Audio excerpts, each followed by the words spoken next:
مزید اچھی ویڈیو دیکھنے کے لیے سبسکرائب کیجیے IDTV چینل کو، اور سب سے پہلے ویڈیو دیکھنے کے لیے بیل آئیکن پر کلک ضرور کیجیے۔ اعوذ باللہ من الشیطان الرجیم، بسم اللہ الرحمن الرحیم۔ ناظرین، آپ دیکھ رہے ہیں IDTV، اور میرا آج کا موضوع ہے درخت چل کر آیا۔ حضرت عبداللہ بن عمر رضی اللہ تعالیٰ عنہ نے فرمایا کہ ہم لوگ رسول اللہ صلی اللہ علیہ وسلم کے ساتھ ایک سفر میں تھے۔ ایک اعرابی آپ کے پاس آیا، آپ نے اس کو اسلام کی دعوت دی۔ اس اعرابی نے سوال کیا کہ کیا آپ کی نبوت پر کوئی گواہ بھی ہے؟ آپ صلی اللہ علیہ وسلم نے ارشاد فرمایا کہ ہاں، یہ درخت جو میدان کے کنارے پر ہے میری نبوت کی گواہی دے گا۔ چنانچہ آپ صلی اللہ علیہ وسلم نے اس درخت کو بلایا، اور وہ فوراً ہی زمین چیرتا ہوا اپنی جگہ سے چل کر بارگاہ اقدس میں حاضر ہو گیا، اور اس نے بآواز بلند 3 مرتبہ آپ کی نبوت کی گواہی دی۔ پھر آپ صلی اللہ علیہ وسلم نے اس کو ارشاد فرمایا تو وہ درخت زمین میں چلتا ہوا اپنی جگہ پر چلا گیا۔ محدث بازار اور امام بہقی و امام بغوی نے اس حدیث میں یہ روایت بھی تحریر فرمائی ہے کہ اس درخت نے بارگاہ اقدس میں آ کر السلام علیکہ یا رسول اللہ کہا۔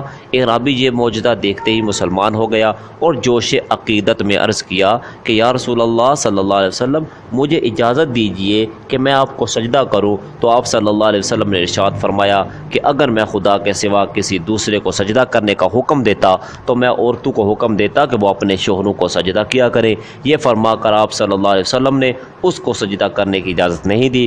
پھر اس نے عرض کیا کہ یا رسول اللہ صلی اللہ علیہ وسلم، اگر آپ اجازت دیں تو میں آپ کے دست مبارک اور مقدس پاؤں کو بوسہ دوں۔ تو آپ صلی اللہ علیہ وسلم نے اس کو اس کی اجازت دے دی۔ چنانچہ اس نے آپ کے مقدس ہاتھ اور مبارک پاؤں کو والہانہ عقیدت کے ساتھ چوم لیا۔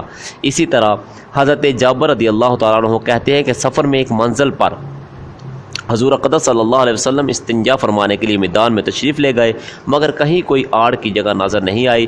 ہاں، البتہ اس میدان میں 2 درخت نظر آئے جو ایک دوسرے سے کافی دوری پر تھے۔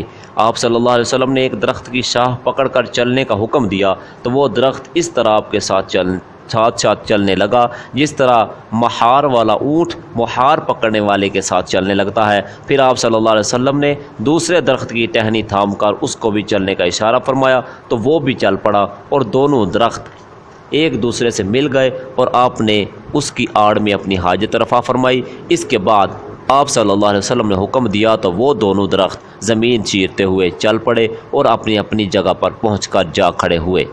اللہ رب العزت جل جلالہ ہمیں حق گوئی کی توفیق عطا فرمائے۔ یہی وہ معجزہ ہے جس کو حضرت علامہ بوصیری رحمۃ اللہ علیہ نے اپنا قصیدہ بردہ میں تحریر فرمایا۔ جاءت لدعوتہ الاشجار ساجدۃ تمشی الیہ علی ساق بلا قدمی، یعنی آپ کے بلانے پر درخت سجدہ کرتے ہوئے اور بلا قدم کے اپنی پنڈلی سے چلتے ہوئے آپ کے پاس حاضر ہوئے۔ نیز پہلی حدیث سے ثابت ہوا کہ دیندار بزرگوں مثلاً علماء و مشائخ کی تعظیم کے لیے ان کے ہاتھ پاؤں کو بوسہ دینا جائز ہے۔ چنانچہ حضرت امام نووی رحمۃ اللہ تعالیٰ علیہ نے اپنی کتاب اذکار میں، اور ہم نے اپنی کتاب نوادر الحدیث میں اس مسئلہ کو مفصل تحریر کیا۔ اللہ رب العزت جل جلالہ ہمیں حق گوئی کی توفیق عطا فرمائے۔ وآخر دعوانا الحمد للہ رب العالمین۔